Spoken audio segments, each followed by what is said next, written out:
Story 1. If you're worried about one billionaire allegedly pulling strings, it's only fair to apply that same skepticism to any billionaire with massive influence. Whether it's behind closed doors or out in the open, concentrated power in the hands of a few is worth questioning, no matter who they are. Story 2. Leonard Leo. Why are people always overlooking just how significant this guy has been in the success of the ultra-conservative movement? Elon Musk, Elon Musk, Elon Musk. Meanwhile, this person Leo is influencing the courts. Story 3. I 100% prefer it done out in the open. I subscribe to Robin Williams' joke about congressmen having to put their corporate sponsors' logos on their suits like NASCAR. Story 4. Also, Soros is nowhere near as rich as people think. Single-digit billionaire at best. Musk, Koch brothers, Singer, and others are all worth at least 10 times more. Story 5. For those who think the billionaire George Soros is secretly controlling the government, you are asking people who have an intelligence quotient lower than an average squirrel to logically state an opinion about something. You might as well try to teach calculus to a 2-year-old. Story 6. Soros used his billions to influence policy by donating to human rights causes. He was instrumental in destroying the Union of Soviet Socialist Republics, which makes it all the more peculiar that the right hates him now. Obviously, it comes from pro-Russian talking points, but it's so easy to see. Story 7. I'm pretty sure most of the criticism against George Soros is generated by Rupert Murdoch due to a decades-old personal disagreement. Also, the idea of secretive Jewish people controlling the world is perhaps a century old. I'm not sure if it's specifically Nazi propaganda or even older. Story 8. When you have the richest person in the world partnered with the most powerful person in the world as United States president, no good thing will come out of this. Who is going to rein them in? Certainly not the Supreme Court of the United States. They're complicit pawns. All the posturing by Trump's fanatic Make America Great Again appointees, along with a silent grand old party fearful of his wrath, creates a recipe for the destruction of this democracy. These confirmation hearings are going to be interesting. The few Republican lawmakers who discover a backbone may fold like the House did, or they may rediscover purpose. I'm not holding my breath. For years, folks, hang on 4 years. Story 9. I don't believe George Soros is controlling the government, nor am I a Republican or right-wing.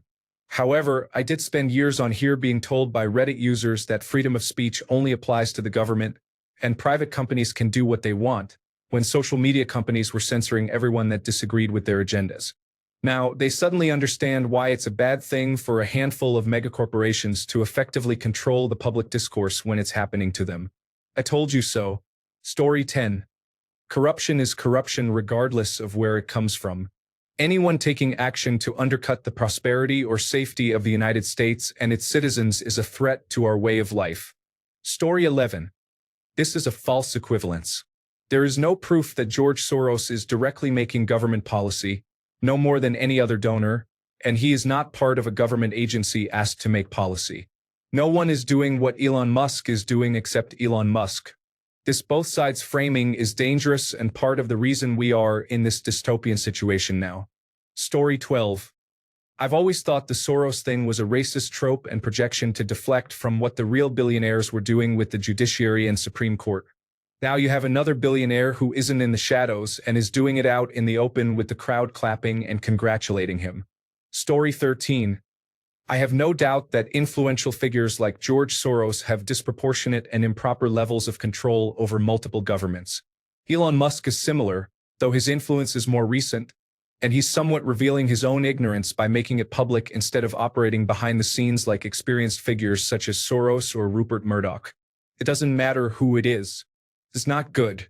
Citizens United should be opposed strongly. Story 14. Many commenters are focusing on the people electing oligarchs out of a misguided belief that the oligarchs will help them. I disagree. They voted for Trump because he promised to hurt those whom they hate. They have been misguided into thinking they are fighting a culture war against their mothers, sisters, brothers, and fellow citizens.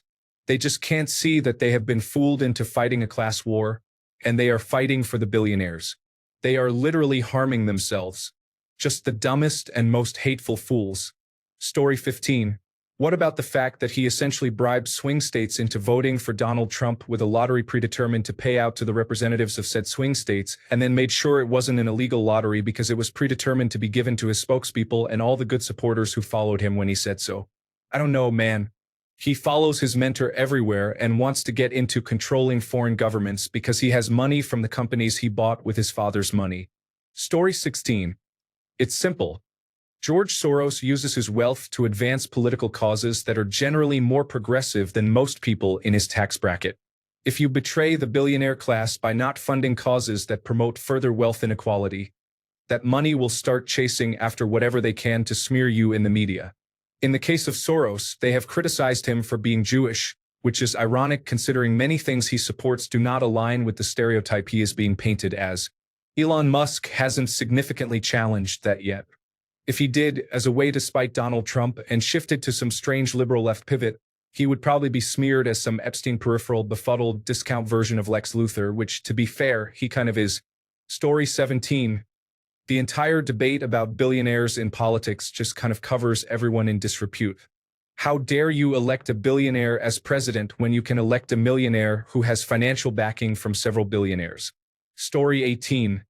Republicans and American libertarians have no shame in hypocrisy or any empathy. Their politics are Calvin Ball at best. Their only defense is saying how both sides are equally bad from an account that they've set up to look liberal in its responses, knowing that the Democrats are not ideal and basically good cop, but that they're still not supporting white supremacy or Christian birther nationalism as much as they are exponentially. That, and a healthy fear of, if they get power, they do the same thing, and only getting aroused at the thoughts of brown people in pain or dying before they suffer consequences are the only things that soothe them. Story 19. To answer this question honestly, one must turn to state and local levels. George Soros has been smart, getting local-level prosecutors elected.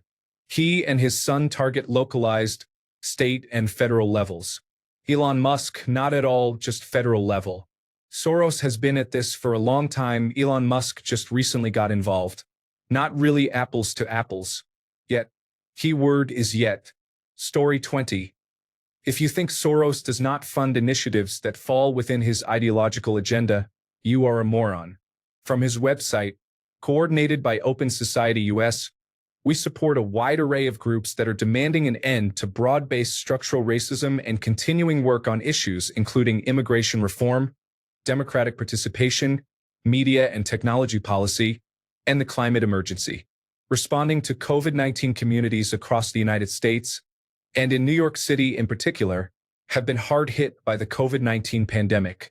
We responded with an initial emergency funding package aimed at providing over $80 million in support for essential workers, as well as for undocumented workers and others who were being overlooked by federal and most state relief efforts. We also stepped up support for groups working to protect the right to vote through the introduction of vote by mail, in places where the risk of infection is likely to discourage people from going to the polls. We are also supporting efforts to ensure that essential workers are protected and fairly paid. And we are backing the search for new public policy initiatives that will address the deep economic and racial inequalities laid bare by the pandemic. Immigration. We support a range of groups that work on immigration issues, from local and state organizations that provide frontline legal advice, to individuals seeking asylum or facing deportation, to national groups such as the National Immigration Law Center, United We Dream, and the Black Alliance for Just Immigration that advocate for fundamental reform. Criminal justice reform. The Open Society Foundations act as a global advocate for justice systems and policing that treat everyone equally, and which reduce unnecessary and punitive use of incarceration. In the United States, this mission is particularly vital. We support groups such as the American Civil Liberties Union and the Equal Justice Initiative that challenge a system that is overly reliant on prisons and which disproportionately prosecutes and punishes people of color, often because of the unequal application of anti-drug laws. We also advocate for an approach to policing that emphasizes community engagement and accountability, particularly for the use of force. Why we need drug policy reform. Despite the country's democratic tradition, politics in the United States have been marked by partisan assaults on voting rights, particularly of African Americans, and a focus on campaign spending that has increased the role of money in determining political outcomes. The Open Society Foundations support groups that contest efforts to constrain voter participation and to bolster civic engagement. We have also funded groups that use new technology to explore ways to engage people on issues that concern them. Information and media, from efforts to preserve net neutrality to exploring the impact of internet algorithms on social and political life. The Open Society Foundation support efforts to understand the implications of information technology on the way we live. The foundations also continue to support efforts to protect journalistic freedoms through groups such as the Committee to Protect Journalists, and to ensure that market forces do not curtail independent investigative reporting by helping to fund newsrooms such as ProPublica and the Center for Investigative Reporting. If you agree with these policies, fine. But arguing that Soros is not trying to influence American politics is really stupid. Story 21. I think it is important to understand that when people say they believe that Soros or the elites or globalists are secretly in control of everything, it is code for the Jews. It is like people talking about urban youth and inner-city violence when they actually mean the N-word. Not everyone who talks about Soros this way is an anti-Semite. Some are just naively and uncritically repeating anti-Semitic messages they have heard. Much of these Soros talking points are just repeats of things people said about Rothschilds and others. There are hundreds of billionaires who give to right-wing causes and only a few like Soros who give to slightly left or middle-of-the-road causes, and they latched onto him. By definition, there aren't any radical left-wing billionaires because those two things are mutually exclusive. This one center-left billionaire who gives to some slightly left causes and accidentally got one of the most right-wing autocrats in Europe into power gets built up as a boogeyman, not because of his politics or how his spending compares to, for example, Coke money, but because he is Jewish. Some people on the right have gone along with it, despite there also being influential Jewish people on the right. There might be a leopards eating faces moment when a populist movement empowered by anti-Semitic dog whistles goes full mask off now that they mistakenly think they are in power. Story 22. Jesus, are people brain dead? No individual billionaire should be able to exert the kind of influence we all know they do, be it Elon Musk or George Soros. Stop with the divide and conquer idiocy. Story 23. I don't even know why this is a debate because it is evident that the rich and influential have always ruled the world, whether directly or indirectly. Check through history, and it's nothing new in the case of Elon. Story 24. Republicans don't get mad at billionaires when they use their money and power to push policies that Republicans support. Not exactly crazy or irrational. Story 25. So much of what far-right extremists have been claiming over the years is out in the open and done by far-right politicians and billionaires. Even with that right in their faces, they still let it go and continue to spread unfounded conspiracy theories about other parties and people. They are just misguided and lost individuals. I feel sorry for how gullible and ignorant so many of them are. They are holding the country and the world back from progressive, inclusive, beneficial policies that could help them and others tremendously. Story 26. At least Musk is doing it in the open. Soros seems to like to hide in the shadows while funding leftist politicians. Luckily, the public seems to be catching on and throwing his puppet prosecutors and mayors out of office. Story 27. The implication here is a total straw man argument. It tries to dismiss concerns about the disproportionate influence of wealthy people like George Soros on government and culture, on the basis that a subset of people who hold that view about Soros hypocritically ignore Elon Musk. This is, of course, logically bogus because one may condemn both Soros and Musk, as many people do. I am not hopeful that a lot of people will see this because the real point of posts like this is to get people to cheer and feel good about themselves for scoring points in futile gotcha games against people they detest, and only posts that feed into this dumb impulse rise. Story 28. Most people didn't care about politics until Trump put on his magic red hat. The same truckers who said, "I don't trust the government," suddenly flipped to "Make America Great Again" when they saw that hat because all of a sudden, one of their guys was in charge. They see Trump as one of them and see any support in his favor as acceptable. So Elon openly supporting Trump is just fine. Story 29. They have never been able to offer proof of what they claim Soros is doing. On the conservative side, it is pretty much a given as to what Rupert Murdoch has been doing with his money, and it is very plain to see what Elon Musk is doing with his.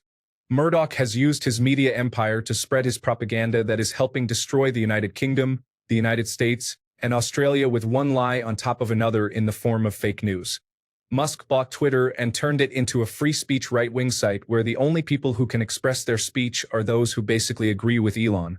Anyone else gets bounced off the site, and then he used his billions to help get Trump elected and get a seat at Trump's table, where he can call the shots with a donation to Trump.